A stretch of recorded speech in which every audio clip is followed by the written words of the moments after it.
Good morning. We are the congregations of the Unitarian Universalist Church in Meriden and the Mattituck Unitarian Universalist Society, working together to advance our shared values of spiritual growth and advancing the cause of social justice in a community of trust and mutuality. Hello, I'm Ed Edelson, working together with Jeff May and Christine Edelson, along with Ann Quackenbos on the piano, and our guest speaker today, Rabbi Eric Polokof from Temple B'nai Israel in Southbury. Jeff May is also serving as our producer this morning, assisted by Sandy Duffy. There is a lot going on right now at both our congregations, so keep up with what's happening by visiting our websites, web pages, and Facebook pages frequently. Sign up for our weekly email newsletters. Right after this service, there will be coffee hours for each congregation in Zoom. We'll give you the sign-in information at the end of the service. Good morning, everybody. On this Mother's Day, we celebrate with all mothers and their children and families, and we're also mindful of people for whom this is a difficult day. People with troubled relationships with mothers and parents, people who want to be mothers and cannot, people who have lost their mom and are grieving, foster mothers, people who were adopted or people who have given up children for adoption. There's lots of ways this day can be difficult. So as we celebrate with those who celebrate, we're also mindful of those for whom this is a difficult day. We're very thankful this morning to have Rabbi Eric with us to talk about anti-Semitism. And I really want to encourage you to pay attention to the 5 ways the rabbi encourages us to be good allies for our Jewish friends in the Jewish community. I think we already practice some of those very well. I think there's some we might be able to do a little bit more. And I want to call us all to remember that in these days of difficulty, that certain groups are sometimes blamed and scapegoated, and the Jewish community is sometimes one of those. So we're thankful to Rabbi Eric for his call to awareness, a bit of his reminders of history, and especially his reminders of ways to be good allies. So I really encourage you to take those to heart this morning, and I want you to know that I'm thinking of you, and that I love you, and that I will see you soon.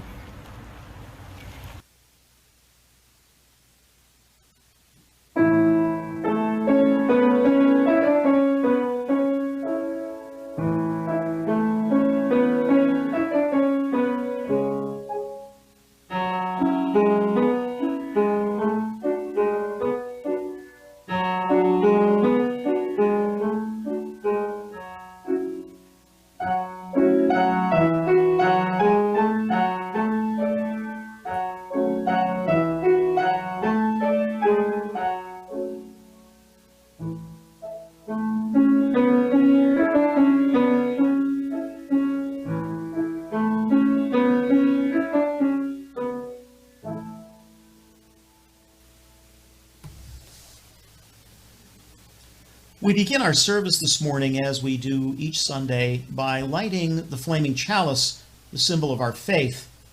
We do so this week with these words called Chalice Lighting for Challenging Times by the Reverend Lisa Doge. Why a flaming chalice, the question comes. It's the cup of life, we answer, a cup of blessings overflowing, a cup of water to quench our spirit's thirst, a cup of wine for celebration and dedication.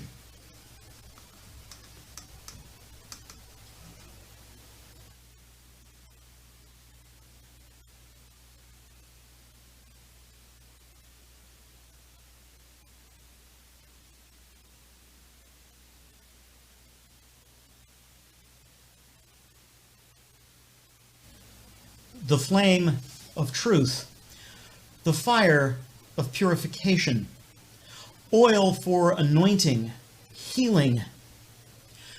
Out of chaos, fear, and horror, thus was the symbol crafted a generation ago. So may it be for us in these days of uncertainty, sorrow, and rage, and a light to warm our souls and guide us home. Once upon a time, there was a teacher who was known far and wide as one who had mastered all the great disciplines of a spiritual seeker. She wandered the country, and whenever people heard she was near, they traveled to seek her wisdom and her guidance. "Great teacher, I wish I could get closer to God," one would say. "But what path do you travel now?" she would ask. "I study the scriptures diligently, applying myself day and night to unlocking their mysteries."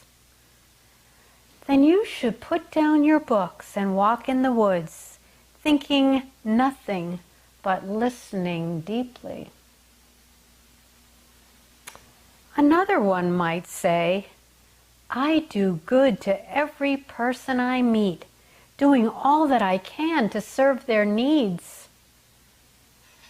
Then, for a time, the great teacher would reply, "Consider yourself well met and strive to serve your own needs as you have so well served others." One day, the teacher noticed someone way in the back of the crowd, someone not pushing their way, trying to get closer to her. She went to him. "What is it that I can do for you?" she asked him. "I do not know. I feel I'm in need of something, but I don't believe in God and have nothing you would call a practice." "Well, when do you feel most alive?" asked the teacher. "When I am playing with my children," said the man without any hesitation at all. "Then play with your children," said the teacher, "and you will find what you seek." These days, during the pandemic, we might consider what the great teacher gave as sage advice.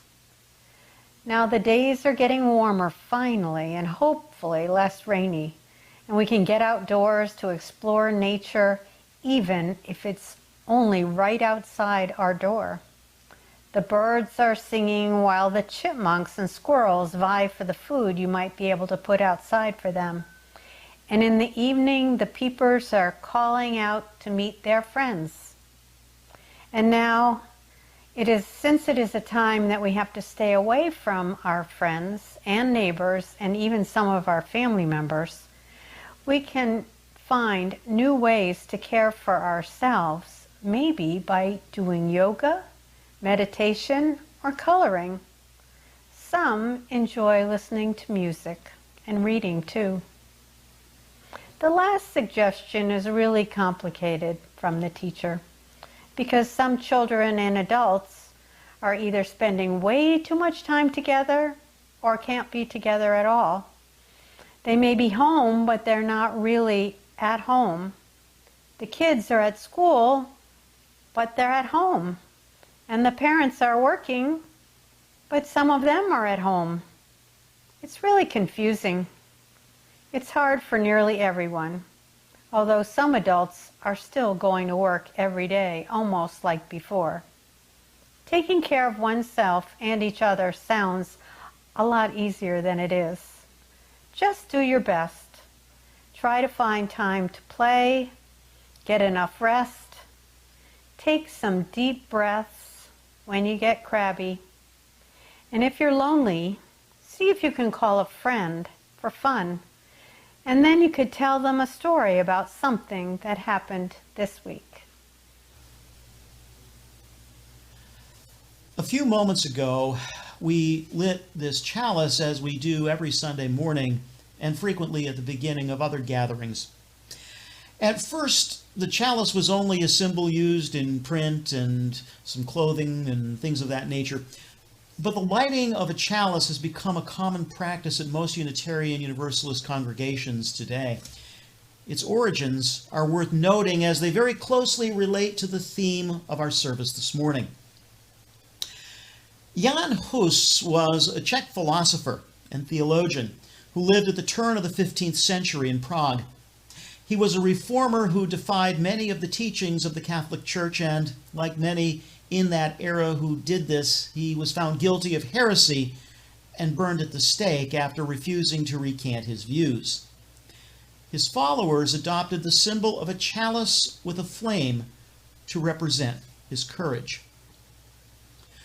During the Second World War, Reverend Charles Joy, a Unitarian minister from Boston, was stationed in Portugal as the director of European aid for the newly formed Unitarian Service Committee, the predecessor of today's UUSC. The Service Committee was involved in rescuing oppressed people from Nazi-occupied Europe, particularly Jews who were especially targeted. And Joy felt that the organization needed a unique visual symbol to represent the relatively unknown organization to governments and those involved in the rescue efforts. In 1941, he engaged Hans Deutsch, an artist who had fled from Paris when the Nazis invaded the prior year, as Deutsch had drawn cartoons ridiculing Hitler in the 30s. Deutsch drew an image of a simple chalice with a flame, drawing on the symbolism of the Hussites centuries earlier. The symbol soon became adopted by the Unitarians and after the merger by the Unitarian Universalist Association. It's been drawn in many forms over the years, and a variety of stylized versions of it are used by individual congregations and by the UUA itself. And yet, the simple sketch, as drawn by Hans Deutsch in those days in Europe, is still recognized today as the symbol of our faith in action.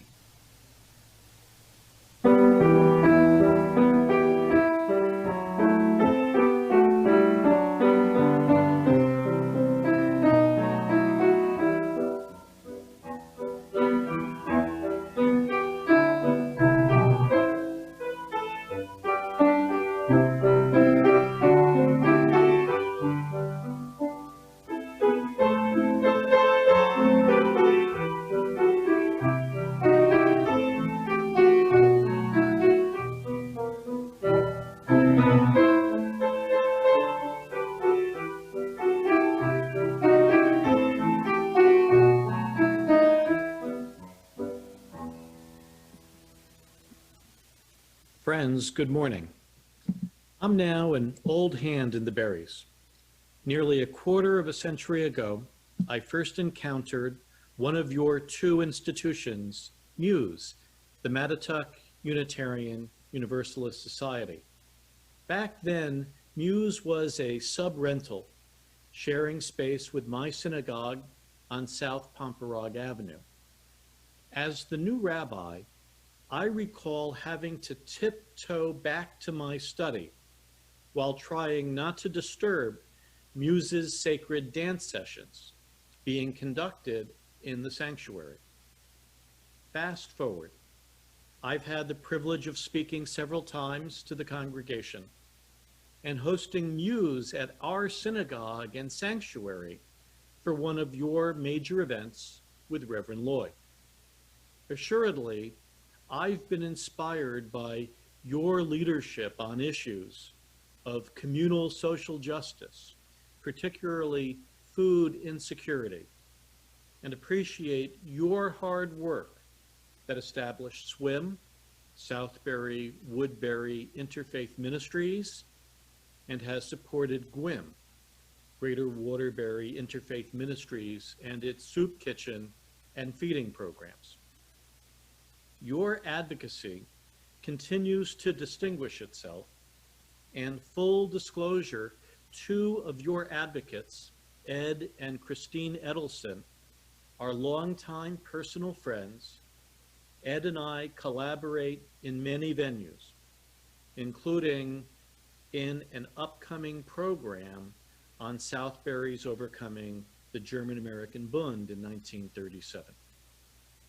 Moreover, our local Jewish community remains grateful for the MUSE's delegation's efforts at the UU General Assembly in 2016 to defeat a BDS, boycott, divestment, and sanctions resolution that unfairly targeted the state of Israel. To be clear, criticizing Israel is not anti-Semitic, but demonizing and delegitimizing Israel is. BDS proponents essentially argue that justice requires extinguishing the one and only Jewish state, the size of New Jersey, in favor of a 23rd state of the Arab world that collectively has greater landmass than the entire United States. By denying Israel and only Israel's most basic right to exist, by characterizing Zionism as racism, and by holding Israel to a standard of no other nation, such activists engage in anti-Semitism of effect, if not intent. Zionism, support for the state of Israel, in no way resembles the monster they say it is. In how many other places do women play so prominent a role in public life?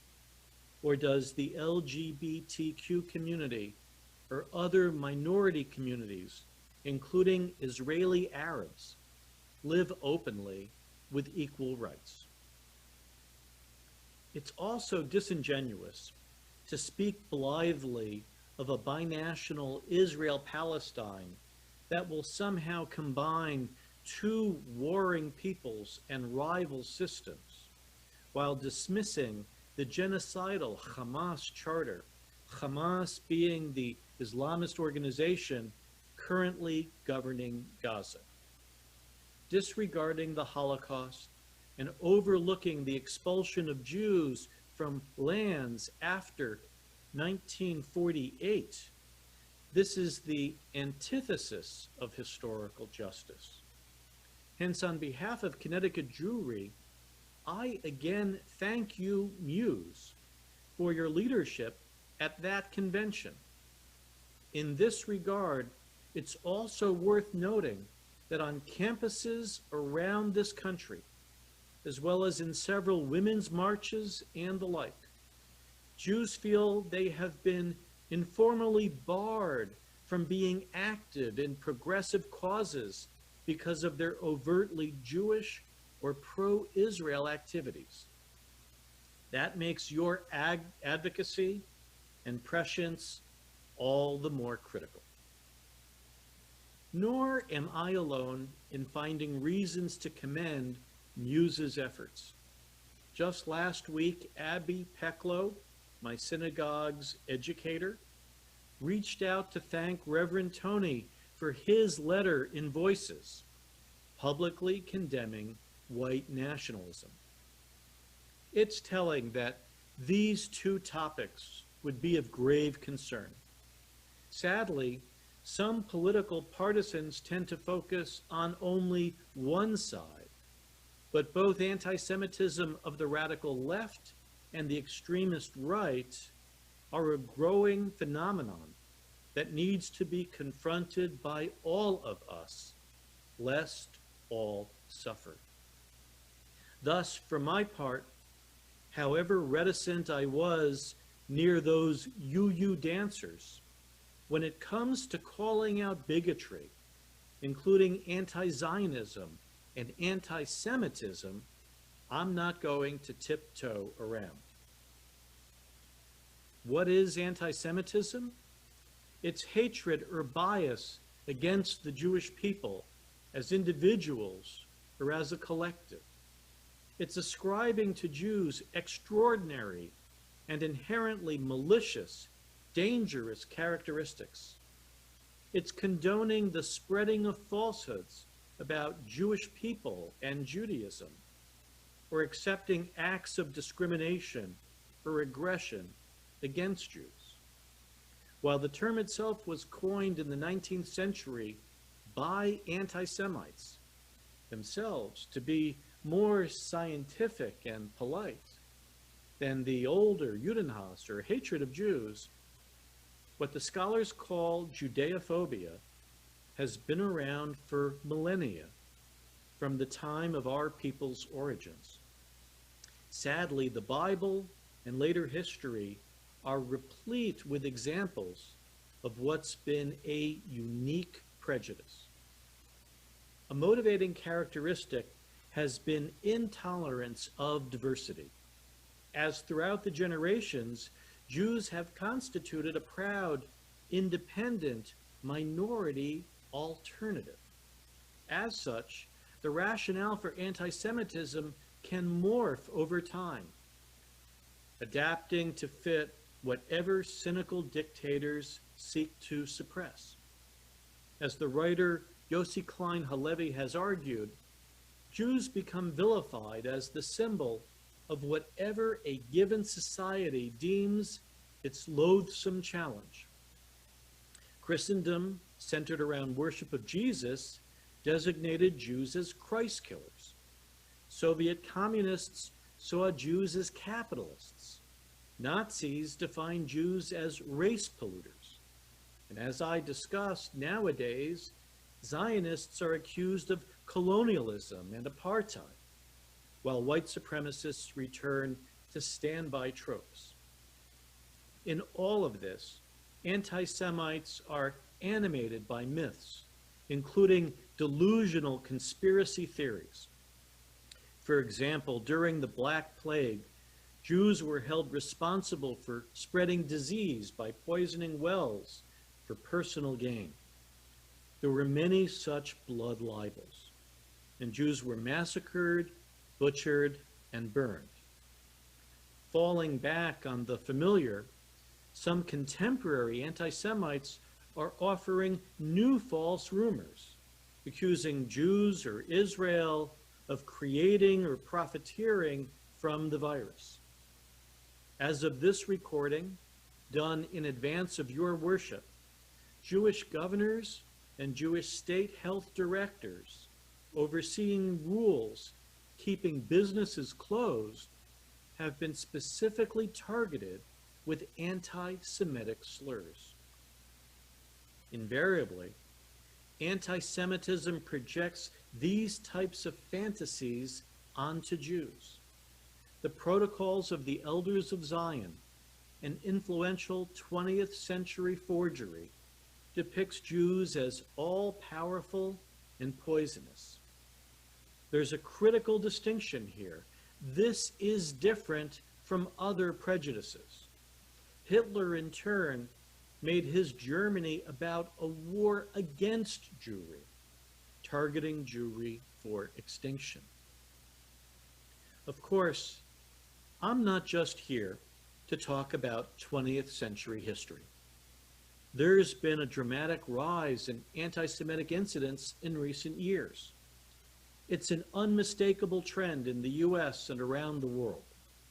Surf to ADL.org or the Cantor Center in Tel Aviv for the data. Nary a day goes by eventless. That's why Jews feel less safe. In one recent survey, more than one half of the Jewish respondents reported personally witnessing an incident motivated by anti-Semitism. Moreover, attitudes lead to behaviors. Last year's deadly attacks in Pittsburgh and Poway, and then in Jersey City and Muncie, did not happen in a vacuum. Here in Connecticut, neo-Nazi vandalism has occurred close by, and the Reverend Tony has called out the white supremacist signage. Cyberspace constitutes its own new front. My synagogue has received hate mail and faxes, and last Shabbat a sister congregation was Zoom bombed with a neo-Nazi disrupting the virtual worship service.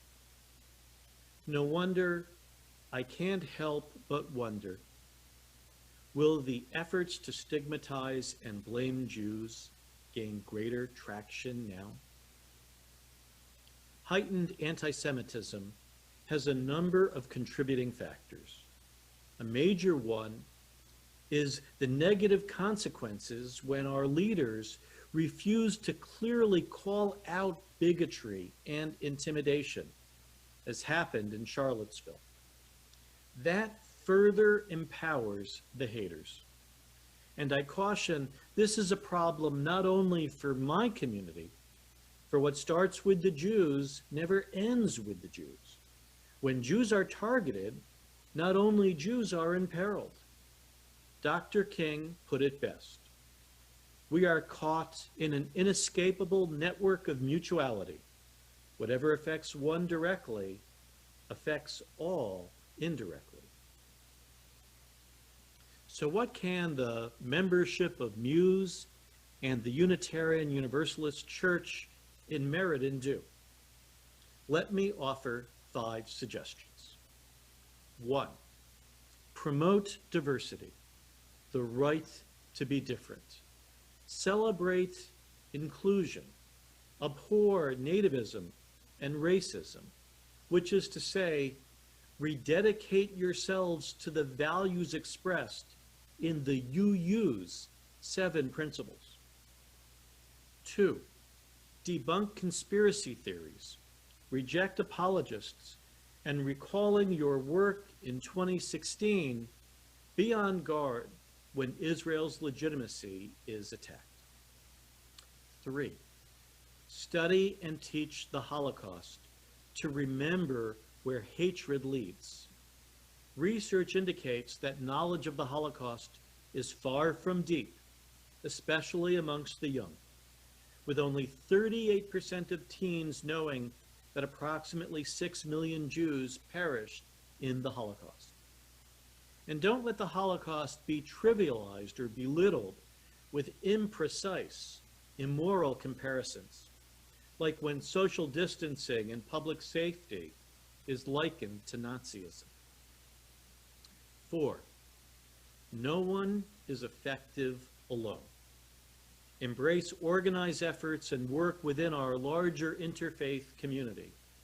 In particular, follow and support ADL, the Anti-Defamation League, and participate in the fight against hate. 5, have pride within and beyond yourselves. As Unitarian Universalists, don't simply be anti-Semites, but find hope in faith and community, and transmit such teachings to others and the next generation. Friends, don't tiptoe. Rather, put your foot down. Make a difference. Intrude. Intervene.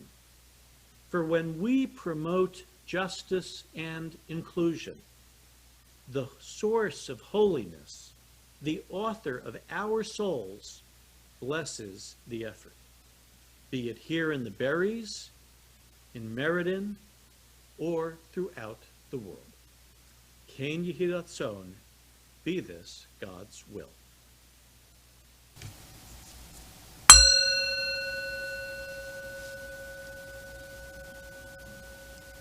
Let us take a moment and move into a time of reflection.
spirit of life and love, we are called together by love. A love deep enough to hold our joys and sorrows, our pain and loss, our doubts and fears. A love strong enough to steady us in the thresholds of life, awaiting the next blessing. May we find the courage to persevere in the storm, to see the holy and the broken, to stay present to life.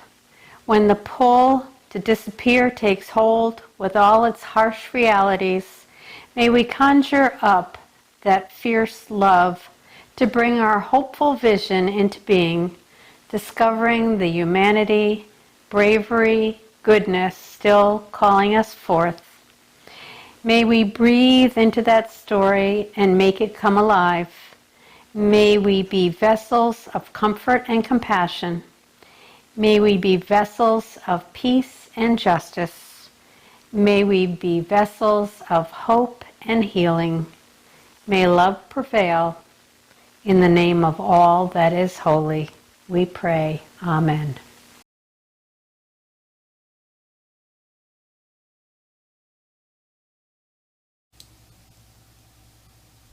Each Sunday, when we gather in community, we take a few moments to share joys and concerns, the things that are going on in our lives with one another. Here in our virtual service, we will do the same. I invite you to briefly share in the chat what's in your heart this morning, and we'll have somebody answering and naming what we see as it is shared.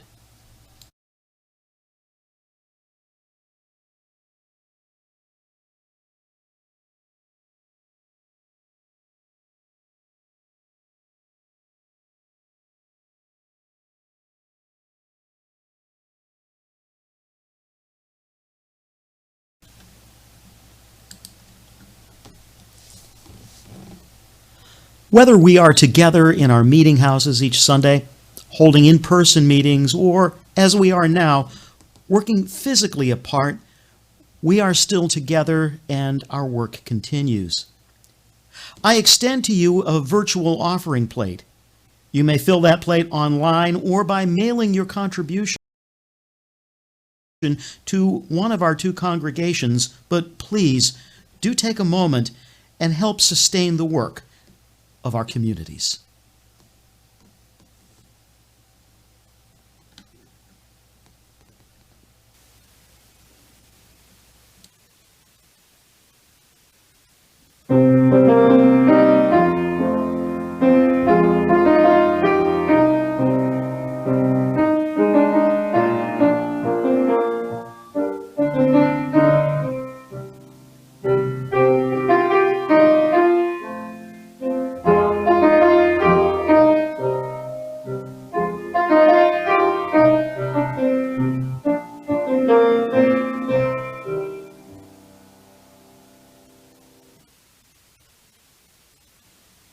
Cream and sugar, almond milk, decaf, or strong and black.